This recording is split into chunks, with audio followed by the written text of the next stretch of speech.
match is now officially a Judy Bagwell on a forklift match.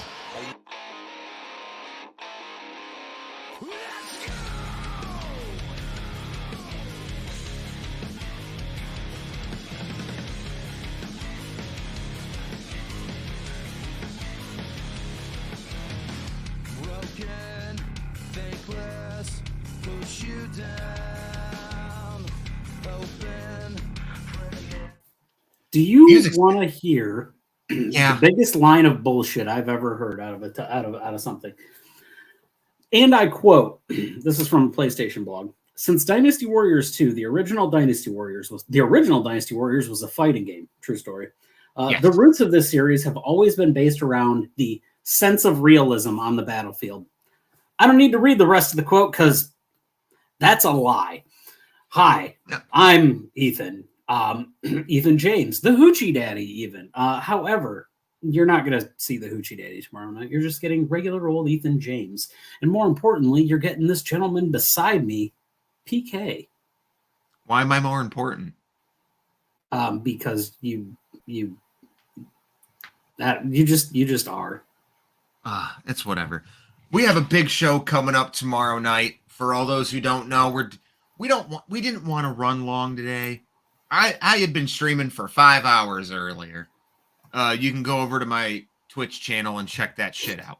Shameless self-promotion. I'd like to see. I've got Evolving Skies in stock.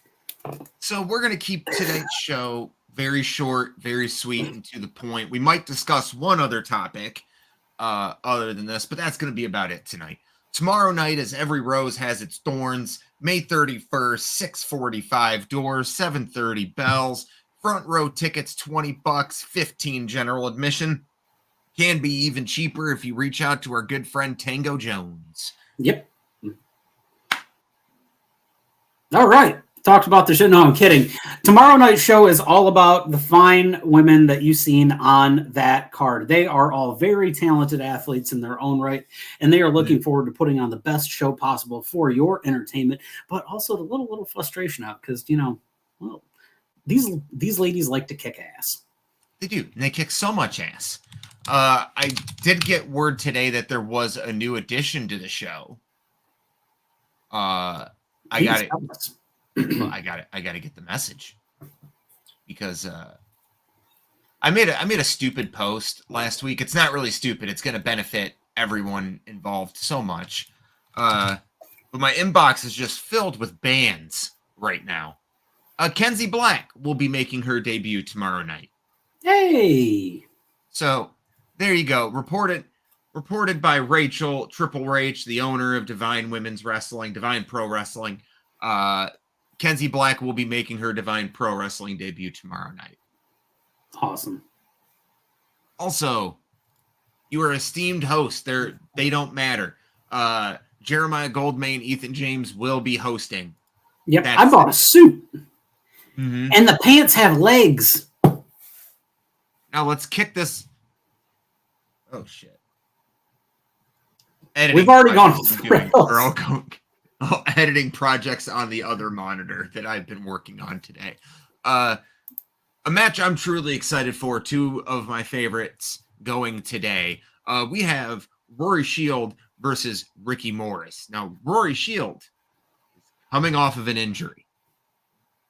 She had to pull from Flophouse and FU 2 Saturdays ago due to a foot injury. She seems to be doing better. I hope that she's in good shape because Ricky Morris is here to make a statement and a point. Because technically, in Ricky's career, she's undefeated. She's undefeated in Divine Women's Wrestling. Disqualification win, but a big disqualification win over a legend such as Mickey Knuckles, which we will get to later. You're the host. You're the host for this thing. Me? I'm the host for the thing. I don't even know what we're talking about when we have the branding thing. So let me see what you have set here next. Oh, my. For this? No, I'm excited. See, I've never seen Ricky Morris in action in person before, but I do know Rory Shields. I'm very familiar with Rory Shields' work. Ricky Morris, well, if you guys go and watch the promos, these two are clearly friends. They clearly have a history with one another. And it seems that there's a little bit of big timing going on in Ricky Morris's eyes. She feels slighted by Rory Shields, and she's not out to let her forget that. No, not at all. Next up, we have what we're calling the rookie versus the vet. We have Leela Hall, one of the most underrated rookies going today, taking on deathmatch wrestling legend Randy fucking West. And I'm excited because it's two completely different styles. Randy is very hard-hitting, like punches, kicks. She makes everything matter. And Leela Hall is very fast and agile. Like, the girl can do all the flips and shit. Oh, what? Is there something? Yes. So actually, I've just been handed by the other host of the Every Rose Has Its Thorns show. I've been handed an update. It is unfortunate, but Rory Shield is out, and the aforementioned Ricky Morris will now be facing the also aforementioned Kenzie Black. Oh, all due respect, Kenzie Black. Ricky Morris is gonna be undefeated in Divine at the end of the night. I don't count rumbles. If you get thrown out of a rumble, that's not you losing. You got eliminated. I lost. Yeah, you did. You got pinned in a tag. Oh wait, you're right. Never mind. I did lose. But where's the footage? Where's the footage of that? It's lost. Well, I mean, I have footage of it, but I don't think somebody knows that I know how to get into their unlisted footage. That's beside the point. Not going to talk Randy about West, that. Leela Hall. Leela Hall is a gymnast, a cheerleader. She is able to do things in this ring that every other woman on this show is incapable of doing. And at such a young age, because she graduated high school yesterday. Yep. True story. The girl is the most viewed wrestler on our channel and just got her diploma yesterday. That should tell you how big Leela Hall is going to be. Has she surpassed Heather Blue? Yes. Okay. Yep. With her match with Max Rain. Max Rain. That one's approaching 1,000 views right now. Yeah, my cat is currently she apparently wants to be involved in the show. You can't. You don't have an acting license. Running down to the next match on the card, we have another debut taking on who is probably the best shit talker in pro wrestling today, barring Max. We have Heather Blue taking on Casey Clay, right? Yes. Casey Clay. I don't want to mispronounce her name because I've seen her go in the ring and she is very, very talented. You've been thrown around by quite a few women talent recently. What is wrong with you? Excuse you, ma'am. For the audio only listeners, that's going to be very weird. It is. Hold on.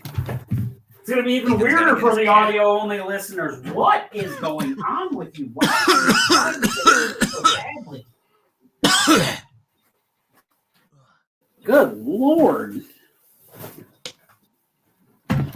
I love that we both got little... You do the show. Hi, my void. How are you doing, Nevermore? So what? You got a cat that wants to be a part of the show. Yeah, we'll get more viewers that way. Getting big timed over here by the rookie. But yeah, Casey Clay versus Heather Blue could essentially be the title eliminator match of the night. Very much so. This is definitely, it screams number one contendership. We have no word if that's an official thing, but it does scream number one contendership. And Heather Blue, of course, because Divine is in partnership with FU and all that other stuff. Heather is, of course, going to be in the main event of Oops All Bangers 3 in the Fatal 4-Way Steel Cage match with 3 of the competitors already announced. 2 of them are on this show. We have Heather Blue, we have Max Rain, we have a mystery opponent, and we'll get to the other person in just a bit. But there's a lot riding on this match in particular. Now, are you ready for what I feel is going to be the most fun match of the night? Yes, please tell us, Glenn. Mickey Knuckles going up against Juniper. I cannot disagree with you on this. Mickey has carved out quite a brand for herself in this world, and it's been a while since we've seen Juniper up here, especially at Divine. And I also know it has been a while since these two have seen each other in the ring. And you're looking for some fireworks here. Juniper's out with something to prove. Yes, she is, and she's looking to establish representation in Divine Women's Wrestling. And Mickey Knuckles, I just watched Mickey Knuckles and Randy West beat the shit out of Tommy Vendetta and MM3. And Mickey Knuckles got disqualified and was extremely angry at the last show. So I don't want to be the person standing on the other side of the ring from her. Veteran of not only death matches and all of the above, hardcore matches, everything. TNA veteran. Yes. Yeah. Mickey fucking Knuckles. Yep. 2 hookers and an 8 ball. True. And that brings us to our main event for the evening. One of my favorite people to talk to and one of my favorite wrestlers to watch. 2 separate people. Now, with absolutely no knock, I think both of these competitors are wonderful in the ring. They are immensely talented. However, the experience level between the 2 of them is a staggering difference. Stella Buho, your champion, is being challenged by Ari Alexander. Now, Ari has been putting in the work recently, whether it's in the promo game, whether it's her appearances in OVW. She is a very hot commodity in the world of not just women's wrestling, but pro wrestling in general. And Stella Buho, your champion, has just essentially been on fire since her debut last year, which happened against Randy West over in IPW. Stella's been carving out a tear across the Michigan independent scene. Like, her and Rory, their battles everywhere from FU to New Edge Pro Wrestling to Divine. They wrestled on the last Divine show. Their rivalry is well documented, and Stella has been tearing through everyone. There's very rarely a blemish on Stella Buho's record, which I want to give the advantage here to the Guardian Owl. Excuse me. You would think that Ari Alexander is a suplex submission specialist, or is a suplex specialist. Wow, tongue twisters all around on that. And I guess it's yet to be seen if she will clip the wings of the Guardian Owl. And can she clip the wing enough to hit that one wing angel? I've seen her hit some wild suplexes. Yeah, it's fucking wild, man. The power advantage is definitely in her corner and the experience. However, she's going against a literal owl. And I'm fairly certain that that's an actual. I'm not quite sure how an owl got so good at pro wrestling. But listen, I've been playing a lot of D&D based games and that are owls, and they can come off of the top rope. Anything can happen in this lovely world of professional wrestling.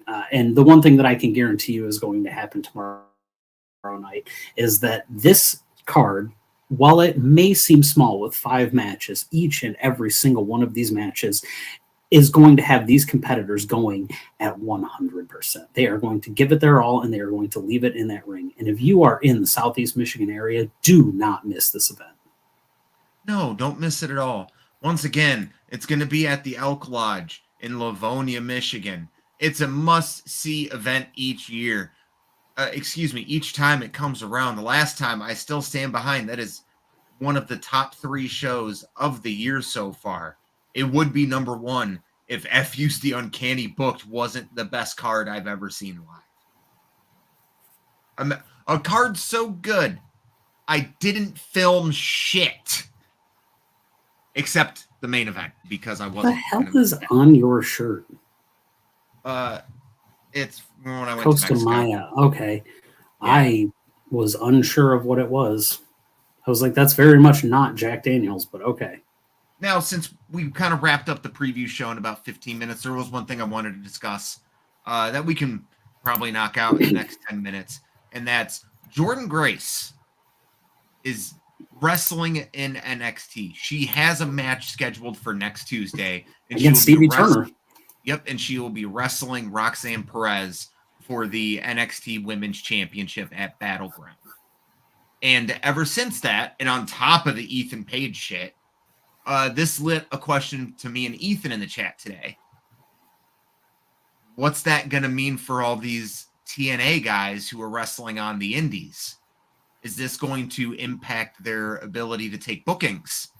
Impact. Also, and by guys, we just mean all of the workers in general, not any one person in particular. We're not singling out any one promotion or anything like that. It's a general discussion that we're having that this could be the thing that has like a huge impact on the Michigan independent scene, because a lot of these guys that wrestle on these shows a lot, I'll just name names. Your Jason Hotch, your Sammy Callahan, your Jack Price, your Zachary Wentz, your Trey Miguel. If I had to say, I don't believe that we will see Sammy Callahan back in a WWE ring. No. I think he's very content working with Impact, working with Wrestling Revolver, just doing his own thing. And it seems that that's a niche he's carved out well for himself. Working, I think he's done with MLW now. I think so. But I think his main focus right now is just Wrestling Revolver. Which, by the way, if that's your main focus, fantastic job. Phenomenal show. I can't recommend it enough. Loved it. You can go check it out. It's on IWTV, I believe. I got an update from Rory Shield, though. I messaged her. Okay. She's feeling a lot better, but she's still on crutches. She's able to shuffle around, and she's feeling better by the day. So please get better. I miss seeing you at shows. Genuinely. I will say this. I do think that there are people like Jason Hotch that are going to start to become, if you have the opportunity to see them live and it's local, take the chance. Take the opportunity to go do that, because this opportunity with this set of circumstances that is taking place in front of us might not last very long. I'm not sure if people I would assume that somebody at NXT knows who he is. He feels like he would fit onto that brand immediately. Even though he is now on the main roster, I can think of a match right off the top of my head that I would absolutely love to watch, and that'd be Jason Hotch and Carmelo Hayes. Speedball Mikey Bailey and AJ Styles, please.